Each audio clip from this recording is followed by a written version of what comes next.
வளர்ச்சியை கட்டுப்படுத்த வேண்டும் என்ற கொல்கத்தா உயர்நீதிமன்றத்தின் பரிந்துரை நிராகரிப்பு. இளம் பருவத்தினர் தொடர்புடைய வழக்கில் நீதிபதிகளுக்கான வழிகாட்டு நெறிமுறைகளை வெளியிட்டது உச்சநீதிமன்றம். பயிற்சி மருத்துவர் கொலை வழக்கில் எஃப்ஐஆரை பதிவு செய்ய தாமதம் ஏன் என கொல்கத்தா காவல்துறைக்கு உச்சநீதிமன்றம் கேள்வி. போராட்டக்காரர்கள் மீது அடக்குமுறையை காட்ட வேண்டாம் என்றும் உச்சநீதிமன்றம் கண்டனம். கொல்கத்தா பெண் மருத்துவர் படுகொலை வழக்கில் விசாரணை நிலை அறிக்கையை தாக்கல் செய்ய சிபிஐக்கு உச்சநீதிமன்றம் உத்தரவு. பயிற்சி மருத்துவர்களின் குறைகளை தீர்க்க தேசிய அளவில் குழு அமைக்கவும் ஆணை. அமைச்சர் ஐ. பெரியசாமிக்கு எதிரான வீட்டுமனை ஒதுக்கீடு முறைகேடு வழக்கு குற்றச்சாட்டு பதிவுக்காக வழக்கை வரும் 27ஆம் தேதிக்கு ஒத்திவைத்தது சிறப்பு நீதிமன்றம். மத்திய அரசு உயர் பதவிகளில் நேரடி நியமனம் என்பது சமூக நீதி மீதான தாக்குதல் என முதலமைச்சர் மு. ஸ்டாலின் கண்டனம். சாதிவாரி கணக்கெடுப்பு ஒடுக்கப்பட்ட மக்களுக்கான கல்வி வேலைவாய்ப்பை உறுதி செய்க என்றும் கருத்து. கால்நடை பராமரிப்பு சார்பில் 200 கால்நடை மருத்துவ ஊர்திகள் சேவை கொடியசைத்து தொடங்கி வைத்தார் முதலமைச்சர் மு. ஸ்டாலின். சென்னையில் ஆபரண தங்கத்தின் விலை சவரனுக்கு 80 ரூபாய் குறைந்து 53,280 ரூபாய்க்கு விற்பனை. 1 கிராம் தங்கம் 10 ரூபாய் குறைந்து 6,660 ரூபாயாக விற்பனை செய்யப்படுகிறது.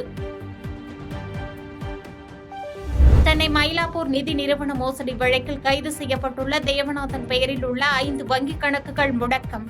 பொருளாதார குற்றப்பிரிவு போலீசார் நடவடிக்கை.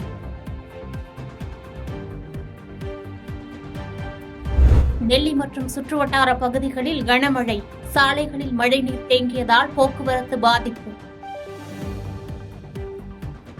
பரஸ்பரம் விமர்சித்துக் கொள்ளும் திமுக பாஜக இடையே திடீரென ஏற்பட்ட பாசத்தில் உள்ள மர்மம் என்ன?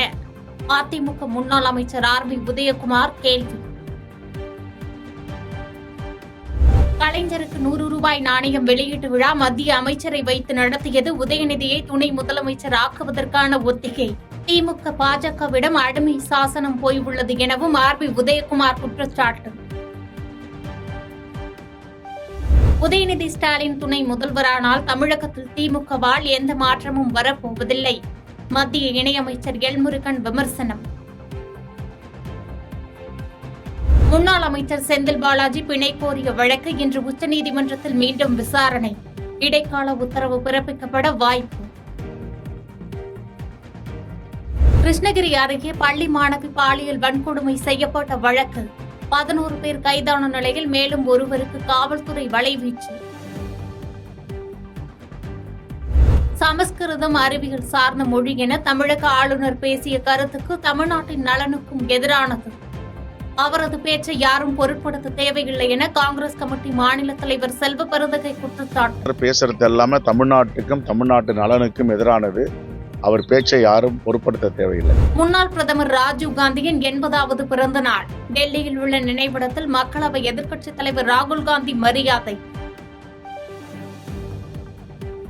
2 நாள் பயணமாக நாளை போலந்து நாட்டிற்கு புறப்படுகிறார் பிரதமர் மோடி. 45 ஆண்டுகளில் போலந்து செல்லும் முதல் பிரதமர் என்று வெளியுறவுத்துறை அமைச்சகம் தகவல். பாதகம் செய்பவரை கண்டால் நாம் பயங்கொள்ளலாகாது பாப்பா. மோதி மிதித்து விடு பாப்பா, அவர் முகத்தில் உமிழ்ந்து விடு பாப்பா. அண்மை செய்திகளை உடனுக்குடன் தெரிந்து கொள்ள இணைந்திருங்கள் இயம்நாடு தொலைக்காட்சியுடன்.